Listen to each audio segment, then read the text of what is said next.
Martha, Jane. as you know, we've been interviewing the sisters.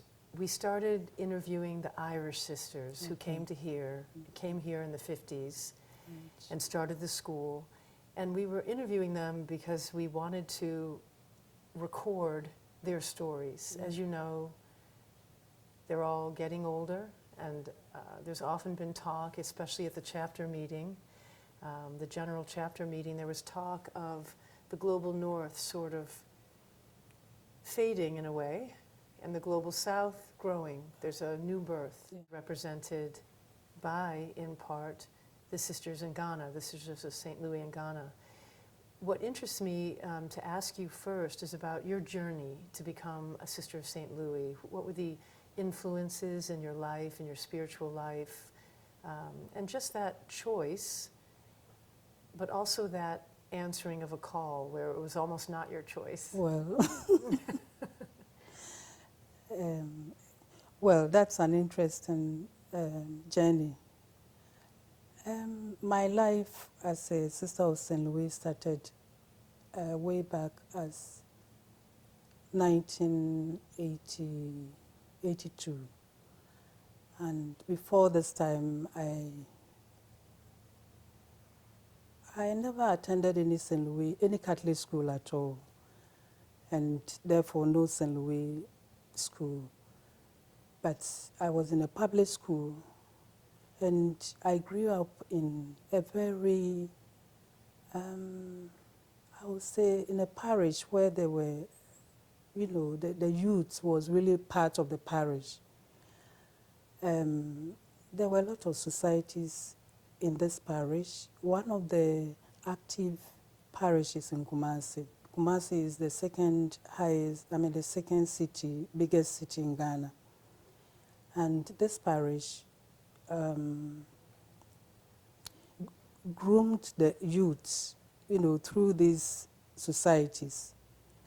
And one of the societies that I found myself, which really assisted me to become what I am today, is we call it Orphan Society. And why Orphan Society? Because around the time of, in the 70s, the church members, some of them realized that there were a lot of, you know, teenage girls involved in abortion, and sometimes giving birth and dropping their children, their babies, anywhere they wanted, and then they were picked up to dump them in the orphanages around. So it happened that, you know, they were touched by that, and they thought it was their responsibility to talk about that to the youth around that time. So they formed this group, and they were preaching. They were just mounting platforms around the city and the villages around, and talking to the public to educate them about this and how unfortunate it is. And so I found myself in this group where we called them, they were preachers actually. They preached the gospel and passed on this, you know, message. And I think that the adults in this group so groomed the young ones that I just felt, I felt accepted in this group, and I thought that the best I can do is to join, you know, at that time, to join a preaching group. But as I grew up, I thought I wanted to do more. And I never came in contact with any sister. So one time in this public school where I was, high school, there was a kind of a vocation exhibition, a vocation talk actually, just by one sister who didn't even belong to St. Louis congregation.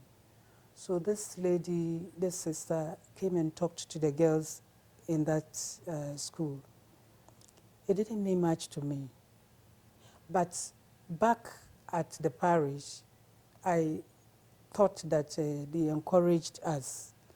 So it was through this parish formation that I think I developed the desire.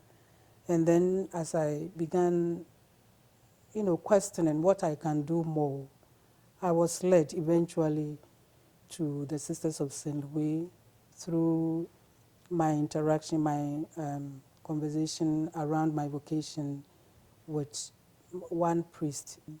He wasn't actually the priest at the parish where I grew up, but he was in the village parish where my parents were.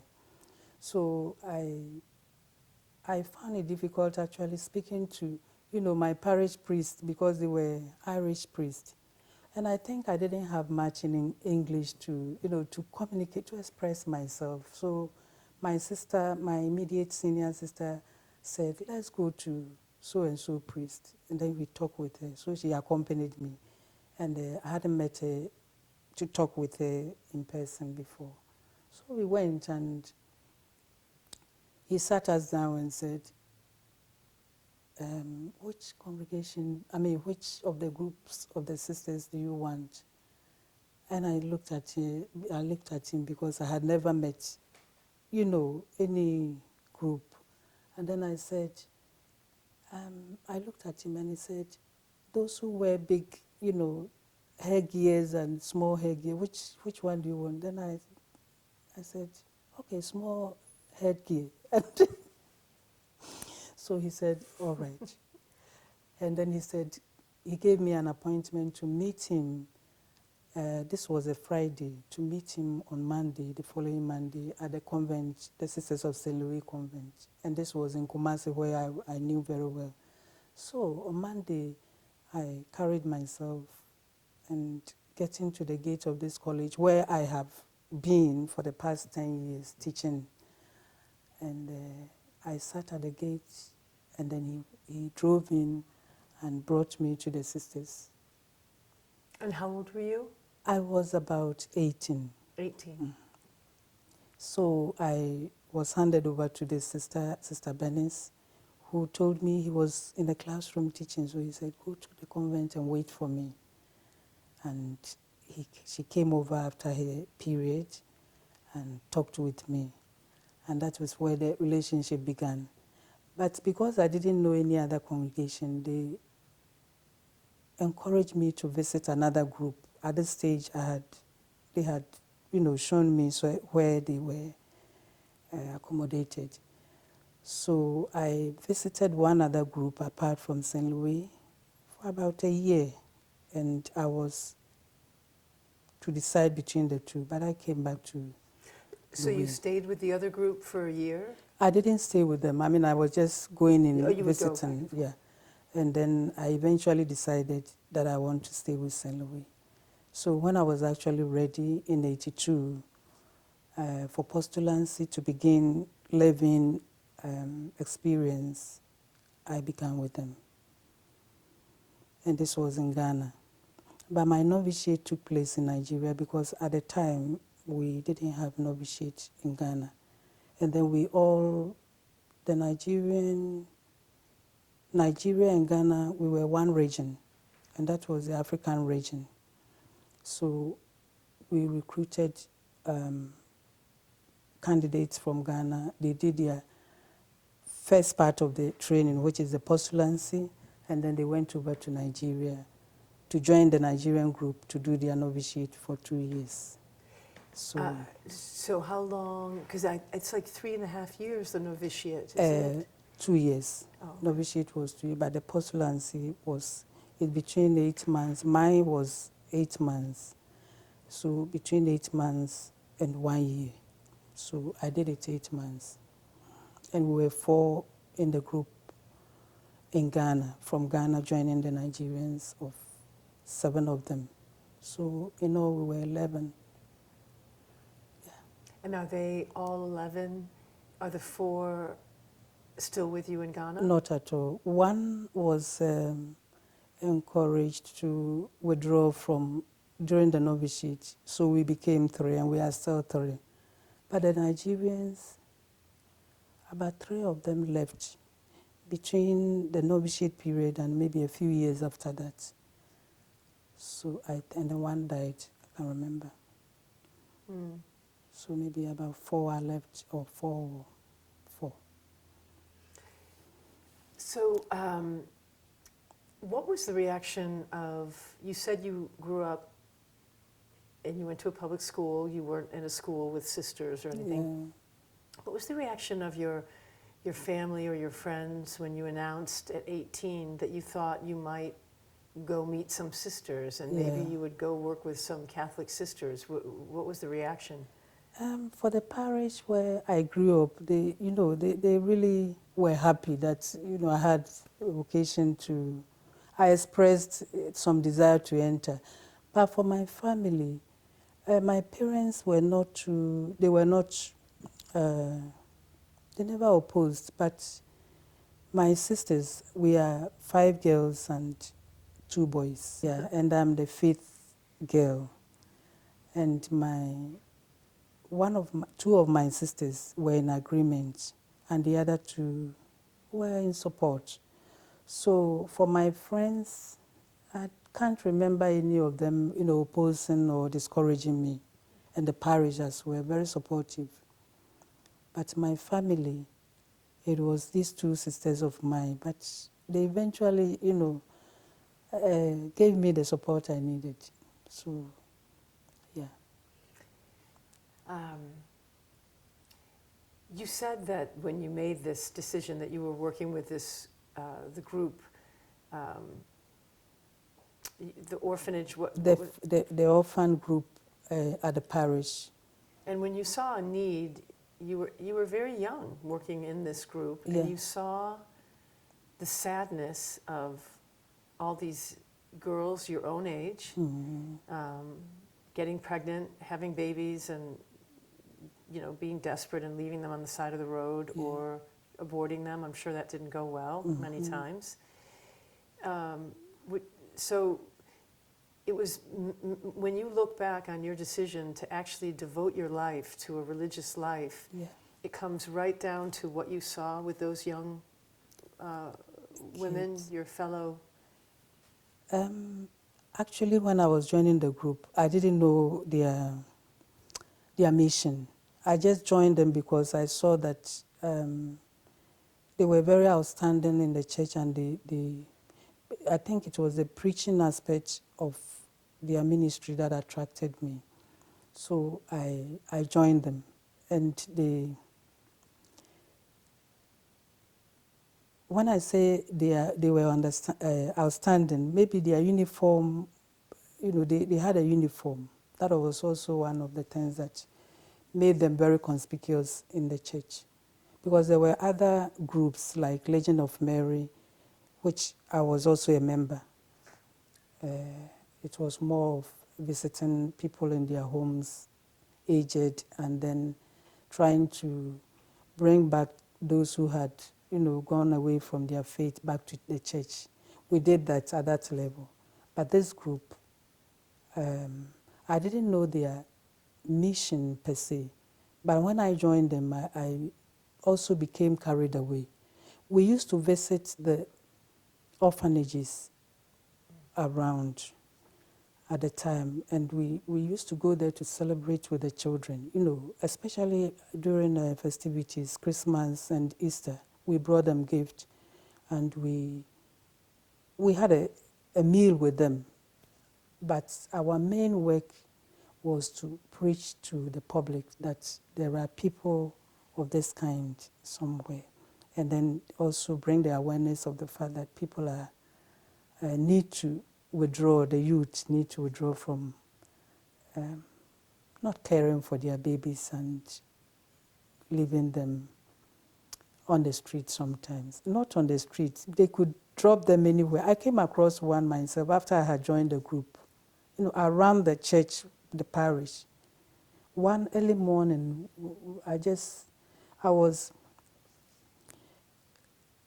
another girl in the house where I lived. We went out in the morning, and early morning we went for mass. But this day we were not going for mass. On our way to, sometimes if you live in public houses, sometimes they close when the water closet is is full, for instance, they will close it. You will have to go to the public for the service. So I was going out with this lady early morning, and we passed, we didn't hear any sound. But on our way back, we heard some cry close to the church. Then little bush, around the place where we had reached. Then we said to one another, there's something. Then we looked well, and we found this little girl in a bush, in the bush, wearing nothing.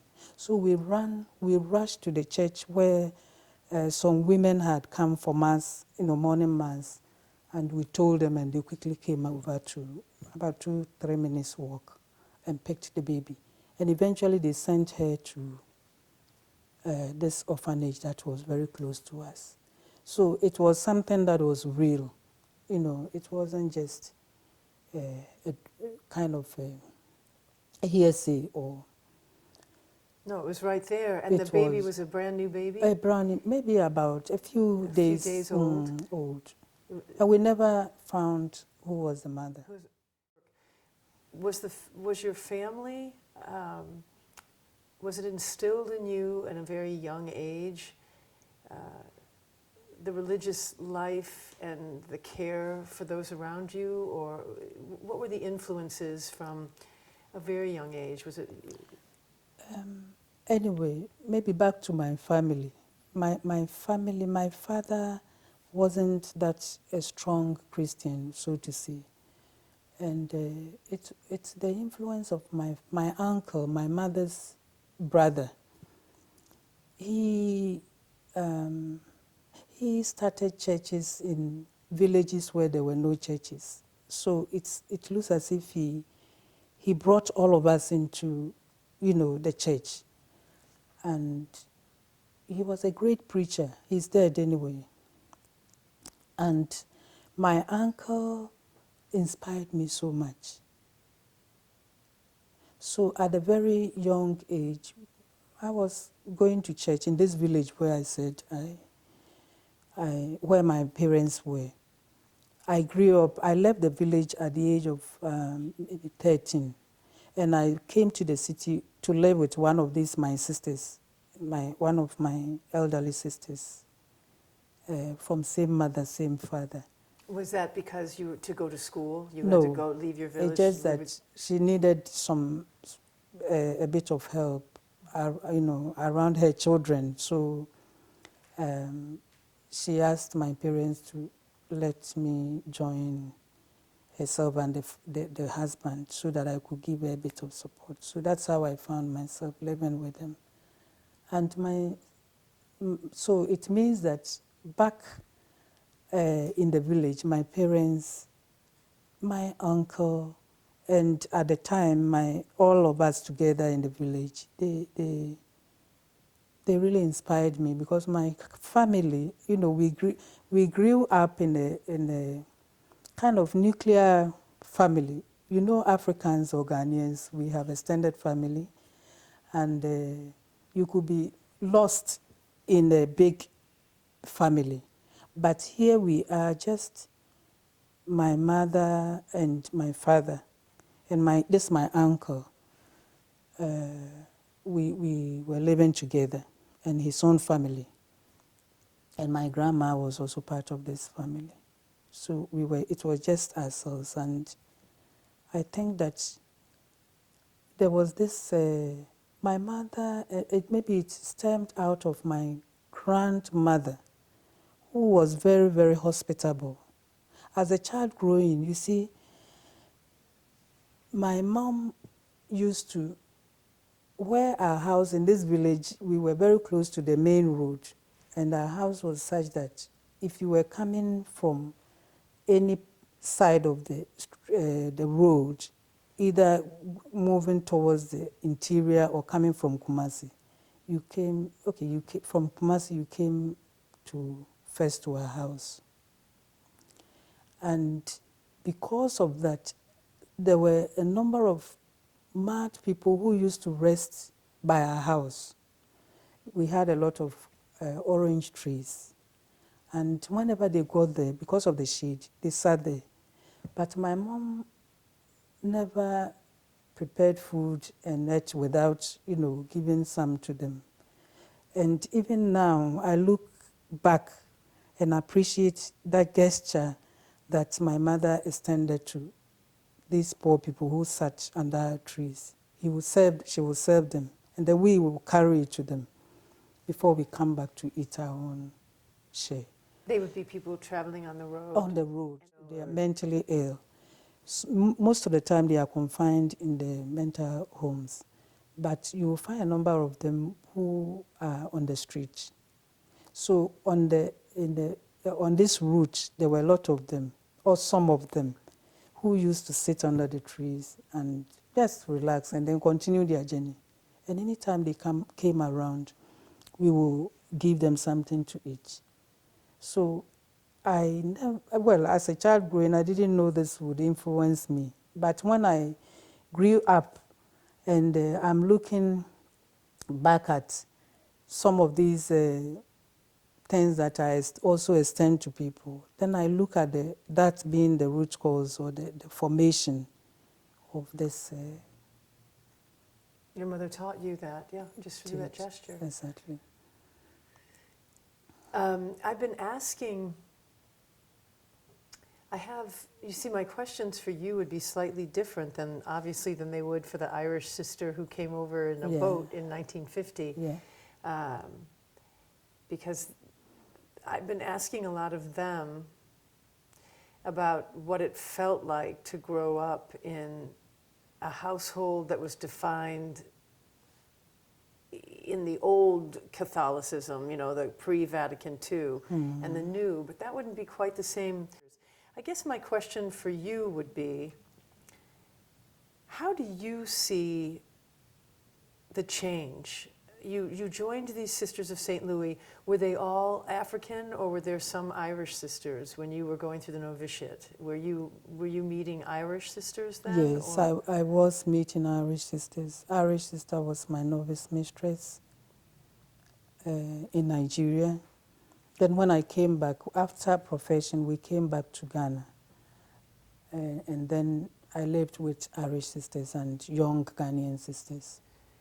How do you see this change that everyone talks about? This change of, the way that it was phrased by the chapter as the global north and the global south. And we've talked to some Irish sisters, and they say, everything grows. It comes and goes in a different way. We don't know what's being birthed. How do you see the strength of the African sisters, and then the in relation to the fading? Well, when I joined the sisters, we were a younger group coming from Africa.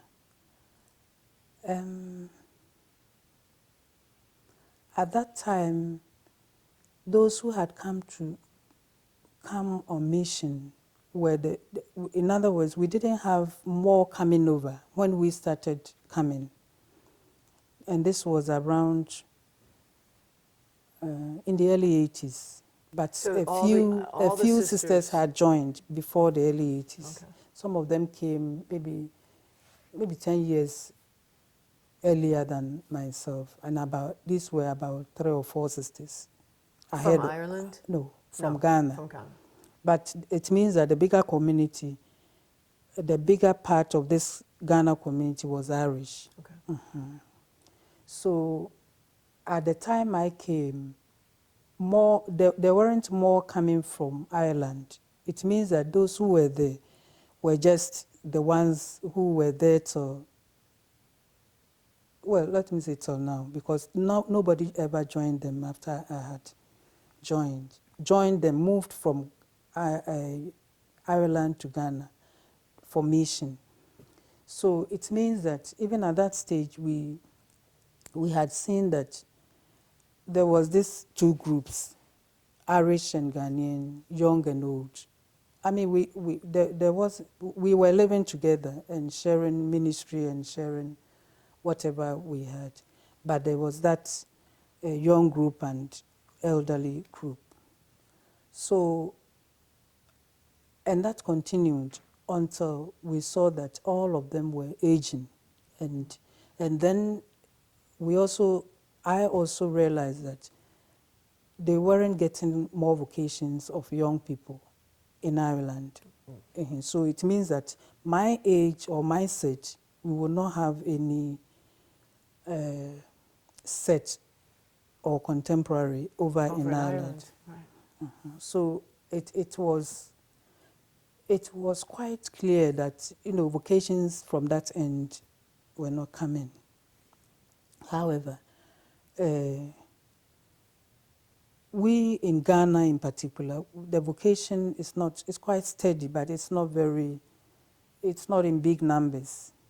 Around the time that I joined, there were a number of younger people who joined, who were even ahead of me and in my own set and after me. But if a number of them left, it means that people are always in search of what is, where they really stand with their vocation. So they left and more sisters, or a number of them also entered afterwards. So what I want to say is that from my time, I haven't seen any young life coming from that end. And it means that from that time, it was very clear that growth or numbers were dwindling in Ireland, whereas African, especially Nigeria, was growing in big numbers. And we too, we steadily grew in them because we are about 34 now in Ghana, and we are a region. In other words, we are a separate region from Nigeria now, but before we were together. So since we are one institute and we come together, especially at the leadership level, to deliberate on issues concerning the institute, we have come together over and over again. And all these times we kept hearing, talking about the fact that there were no vocations on other parts of the institute. So this last chapter, or even before the last chapter, I have been on the leadership team in Ghana for 2 terms. And before the last chapter, whenever the leadership met, this issue came up.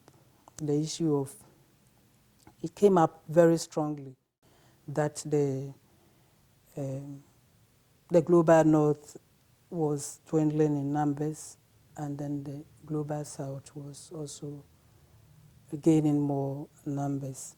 And we were not looking at that negatively because we thought that that was the reality of the institute or of our life. And we appreciated the fact that,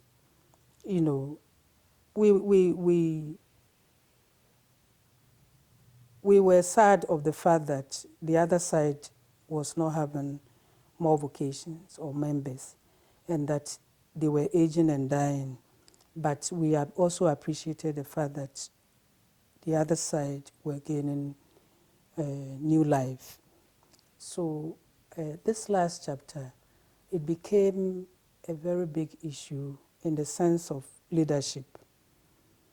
Nobody is struggling for leadership, but we were all trying to bring it to awareness that this is the situation. Sisters who have maybe most of the time or over the years been in leadership are not able because they have done it maybe over and over again. They have been called upon at different times for leadership. And, and this will be the global north or the Irish sisters who have been the elderly group. So we brought it, or we tried to bring it to our awareness that this is something that we need to look at in terms of how we relate to one another. And this will be around how we can structure or restructure the whole institute. Some of the things we looked at is that the way we have been living, or we have been as regions within the same institute, is that how we want it? Secondly, how we have had leadership in every region, when people were capable to be leaders in every region. Is that how we want it now? Do we need a change? Are people able? So we considered a lot of things. We considered strength, energy that people had, personnel, and, the fact that, so in short, we've been talking about this restructuring, trying to restructure the whole hierarchy, the whole hierarchy, if you like, the way we be, the way we lead, the way we live. So we don't know. As at now, we have become aware. It is a process. We are still deliberating whether we should remain as regions, whether we should come together as one, institute and have just one leadership team, or what is the best for us. Because physically and truly speaking, people's energies are kind of going down. And therefore, if we have to expect or live the way we have always lived, it means that it will be a burden on certain group of sisters in certain regions. So when we talk of restructuring, that is what we it's a change. It is a change. Because you have your first, I think, the leadership team used to be all Irish, and after the last one, it was who was voted in Ireland. Wasn't there the first No, I Ghana think that sister or something? I met her. Sister Who's going to have to Josephine. be living in Ireland now? You mean There's a sister from Ghana or Nigeria. there are three African three. sisters and Three African and one Irish, right? Or one American? one American. Yeah. So now there's 3 African and 1 American yes, in there's leadership one, in Ireland. yes, there's one Ghanaian and 2 Nigerians. And that came up as, what the chapter had to accept. And people confessed, their truth, that they don't even have, they don't have the energy to continue anymore. And that's what, led us to this decision. It means that the leadership is moving towards becoming more of a responsibility of the African sisters, if I may put it that way. One last area that I'd like to talk to you about is your specific work. Each of the sisters does something different. Some are teachers, many are teachers, and they work in different ministries. So I wanted to ask you about the work that you do, but also specifically about the charism of the Sisters of St. Louis. The charism is a world healed, unified, and transformed. What I have found surprising is when I ask, especially the older sisters about the charism, they often say, oh, we didn't even know about that when we joined. It was something that came later, they say. So what is the work you do, and how did the charism come into your consciousness, or how does that work itself through your work? Okay. I am a teacher, and in Ghana we have the 2 main ministries of teaching and nursing. But when we talk of St. Louis in a wider sense, like here you have said, some of them, they are in different ministries at the moment. As a teacher, I think that the charism, which is, it's really oneness.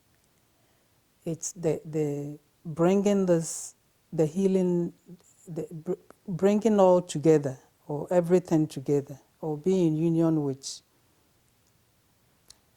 other creatures, including other humans. And it means that for our founder, Louis Bolton, his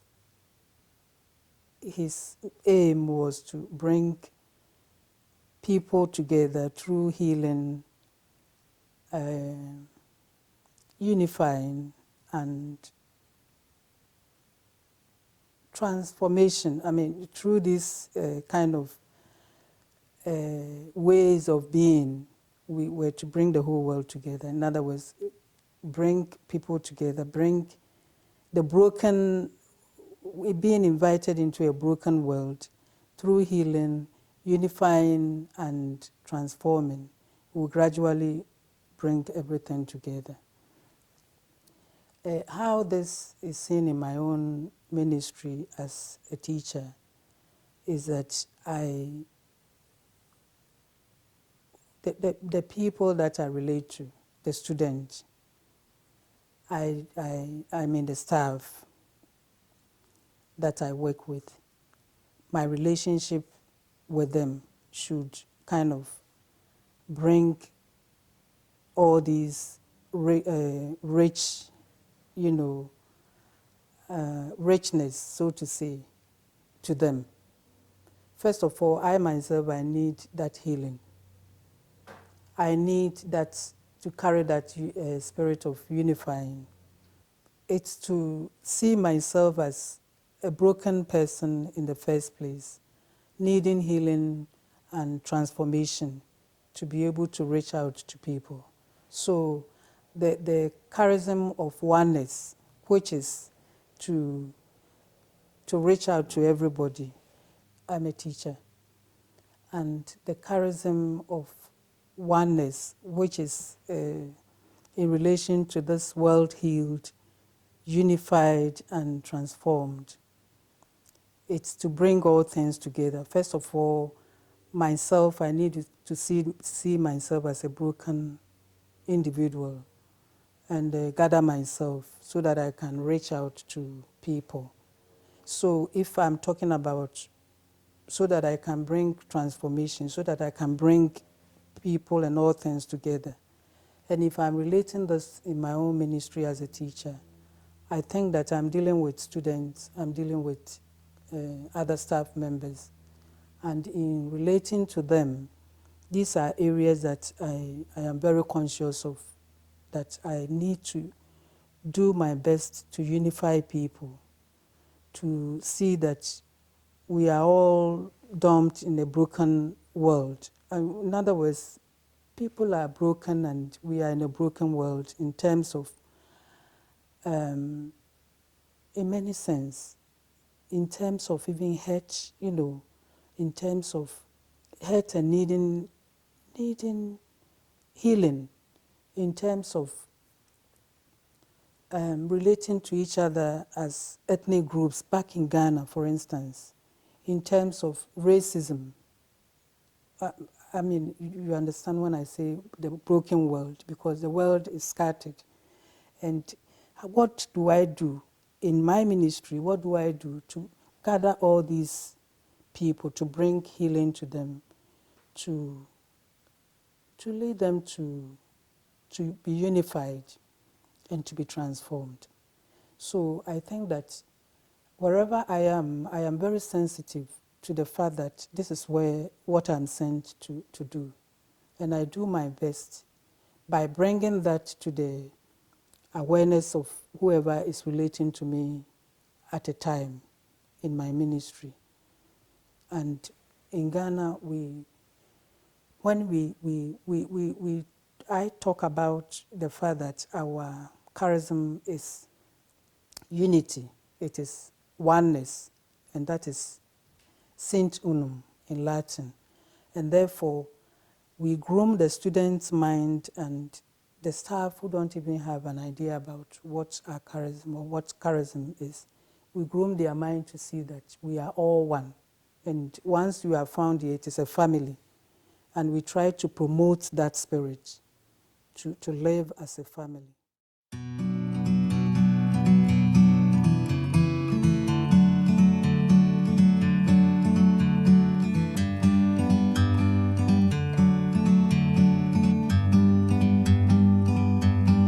bird on a tree.